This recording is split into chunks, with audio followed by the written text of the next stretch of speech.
Gases का large amount में निकलना, उसी को क्या कहते हैं?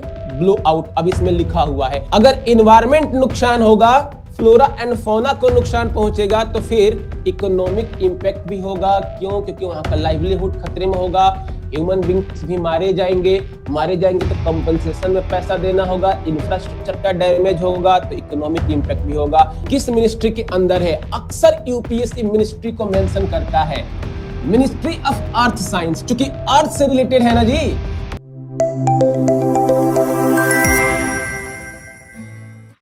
ऑयल या गैस ब्लो आउट।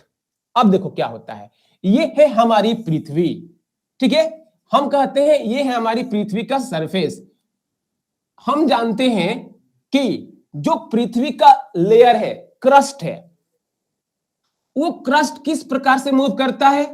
या तो कन्वर्ज करता है, या तो डाइवर्ज करता है, या तो ट्रांसवर्स करता है। ट्रांसवर्स करता है। कन्वर्ज करने का मतलब क्या हुआ? जब दो प्लेट आपस में एक दूसरे की तरफ बढ़ती हैं तो उसको कन्वर्ज कहते हैं। और डाइवर्ज करने का मतलब दो प्लेट एक दूसरे से दूर जाती हैं। और ट्रांसवर्स करने का मतलब दो प्लेट लेटरली एक दूसरे से दूर जाती हैं, इस प्रकार से, ठीक है, लेटरली एक दूसरे से दूर जाती है तो ट्रांसवर्स कहते हैं। अब देखो, अगर हम कहते हैं कि ये दो प्लेट हैं, एक प्लेट इधर जाना चाह रही है, दूसरी प्लेट इधर जाना चाह रही है, उस क्रम में होगा क्या? थिनिंग। थिनिंग ऑफ प्लेट होगा। किसका थिनिंग होगा? प्लेट का थिनिंग होगा। अब देखो, यहां का प्लेट क्या हो रहा है? धीरे धीरे पतला हो रहा है, तो सर्टेनली यहां से कोई ना कोई मैग्मा निकलना चाह रहा होगा, ऑयल होगा तो ऑयल निकलना चाह रहा होगा, गैस होगा तो गैस निकलना चाह रहा होगा। जब यह देखेगा कि पतला हो गया, कमजोर हो गया, तो क्या होगा? इस प्रकार से यहां पर ब्लो आउट देखने को मिलेगा, जिसको आप कहेंगे इरप्शन। तो ब्लो आउट कहने का मतलब क्या हुआ? सडन गैसेज का लार्ज अमाउंट में निकलना, उसी को क्या कहते हैं? Blow out. अब इसमें लिखा हुआ है, अब blow out is a serious drilling accident.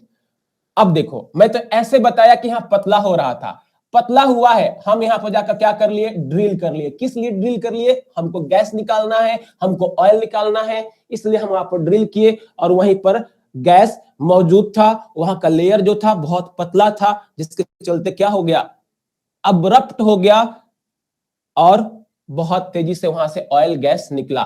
अब blow out is a serious drilling accident where extreme underground pressure forces oil gas drilling fluid to the surface uncontrollably. मतलब इसको हम कंट्रोल नहीं कर पाते हैं।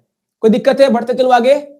ये छोटे छोटे की टर्म है। यूपीएससी यदि आपसे इन टर्म को पूछता है तो बहुत डेप्थ में नहीं जाएगा, सीधे पूछेगा blow oil gas blow out refers to, ठीक है, rhino event refers to, earthquake swarm refers to, swell wave refers to. तो ये सारी चीजें आपको पता होना चाहिए। होता कैसे है, जेट क्या है, हजार्ड क्या है, इसको भी आप पढ़ने की प्रयास कीजिएगा। सीधी सी बात सोचो ना, अगर ऑयल है, गैस है, जब यह निकलेगा तो गैस में मीथेन होता है, और मीथेन एक ग्लोबल वार्मिंग गैस है, ऑलरेडी मैं आपको पढ़ाया हूं। तो जैसे ये निकलेगा तो एक हजार्डियस गैस भी हमको क्या देखने को मिलेगा? निकलते हुए दिखाई देगा। अब इसका इकोलॉजी और इकोनॉमिक इंपैक्ट क्या होगा, तो ये आप खुद रिलेट करो। अगर हम कहें, क्या कहें कि यहां पर ब्लो आउट हो गया, कहां पर? ये अपना प्यारा भारत है। हम कह रहे हैं कि जो वेस्टर्न घाट है, इसमें ब्लो आउट हो गया। किस चीज का? गैस का ब्लो आउट हो गया। इसका मतलब अनकंट्रोलेबल अमाउंट में यहां से गैस ऑयल रिलीज हुए हैं। तो भाई एनवायरमेंट के लिए हजार्ड की तरह काम करेगा ना। तो अगर एनवायरमेंट नुकसान होगा, फ्लोरा एंड फौना को नुकसान पहुंचेगा, तो फिर इकोनॉमिक इंपैक्ट भी होगा। क्यों? क्योंकि वहां का लाइवलीहुड खतरे में होगा, ह्यूमन बींग्स भी मारे जाएंगे तो कंपनसेशन में पैसा देना होगा, इंफ्रास्ट्रक्चर का डैमेज होगा, तो इकोनॉमिक इंपैक्ट भी होगा। एटमॉस्फेरिक पॉल्यूशन भी देखने को मिलेगा। क्यों? क्योंकि वहां से ग्रीन हाउस गैसेज रिलीज हो रहे थे। यहां पर एक टर्म है जिसको कहते हैं capping the well. Capping the well कहने का मतलब क्या हुआ, जब यहां से ब्लो आउट हो गया, यहां से ब्लो आउट हो गया तो हम इस पर ले जाकर के एक टेप साट देते हैं, यानी यहां एक कुआं बन गया होगा जहां से क्या हो रहा होगा, बहुत सारे लार्ज अमाउंट में गैसेज निकल रहे होंगे, ऑयल निकल रहे होंगे, इन्वायरमेंट को पोल्यूट कर रहे होंगे, हम इसको ले जाकर के एक ढक्कन से ढक रहे होंगे, इसी को कहते हैं कैपिंग द वेल। अगर ब्लो आउट से रिलेटेड टर्म लिख देते हैं कैपिंग द वेल, कंफ्यूज नहीं होना है। अब देखो यह एक बॉडी है, Indian national centre for ocean information services. अब देखो ना, सीधी सी बात, अगर ओशियन से स्वेल वेव आ रहा है, ओशियन से सुनामी आ रहा है, ओशियन से वोल्केनिक इरप्शन के चलते सुनामी आ रहा है, अर्थक्वेक आ रहा है, तो ओशियन से रिलेटेड इंफॉर्मेशन भी पहुंचाने वाली कोई ना कोई बॉडी होनी चाहिए। तो यह बॉडी है, क्या करेगा, ओशियन रिलेटेड इंफॉर्मेशन को प्रोवाइड करेगा।